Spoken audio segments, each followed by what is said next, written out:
Hello, brilliant people. This is Sir Job, and welcome to my golden life here in Taiwan. Now, before we're going to end up our day today, I'm going to answer one question. But pakiusap ko lang sa lahat ng aking mga viewers, if meron kayong gustong itanong sa akin, paki-comment po sa aking video para mabilis ko pong ma-reply in a video form. Okay? Para po maintindihan din po ng lahat. So, eto nga at nilipat ko siya sa computer. Allow me to read it first. Sabi ng teacher na ito, "Hi sir, may asa na ako sana masagot po. Advisable po ba na mag-apply ako kahit di pa ako kompleto requirements or mas okay if gather muna ako requirements bago mag-apply? Thank you po." Okay, I think yung tanong ni teacher, kung okay lang ba na mag-apply na hindi pa kompleto yung kanyang requirements. Noon sa aming batch, back in 2021, pwede pa talaga. I think up until now, pwede pa talaga siya.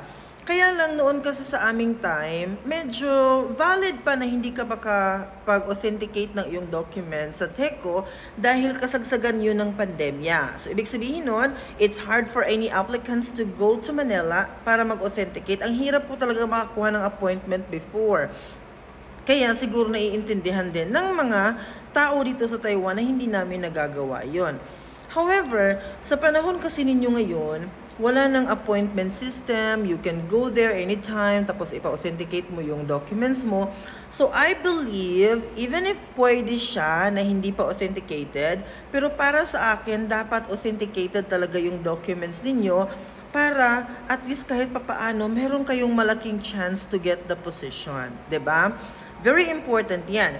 Kasi kahit gaano kayo kagaling, kung merong kompleto doon ang papeles, of course, sila talaga yung kukunin ng TFATP, for example, or Teach Taiwan. Or kahit anong program dito sa Taiwan. Definitely. Kasi pag sinabi kasi nating authenticated documents, ibig sabihin nun, na-review na yung papel mo. Okay? Na-apostle siya sa DFA, na-review sa DFA, plus, na-authenticate sa TECO, meaning to say, yung embassy ng Taiwan doon sa Pilipinas is na-review niya yung documents mo. So, kung ako yung employer, mas kukunin ko talaga yung isang papel or isang applicant na authenticated na yung documents niya. So, ganon. So, ang advice ko talaga even before, huwag kayong masyadong magmadali. Kumpletuhin nyo yung requirements, okay? Kasi kung para talaga sa iyo yung isang bagay, para talaga sa iyo yan. Okay? Kaya sabihin man natin na mas magaling siya sa iyo, mas maganda yung English level, proficiency, whatsoever, yung pronunciation niya ng English words, whatever it is, mas magaling siya sa iyo, pero para sa iyo yan, para talaga sa iyo yan. Okay?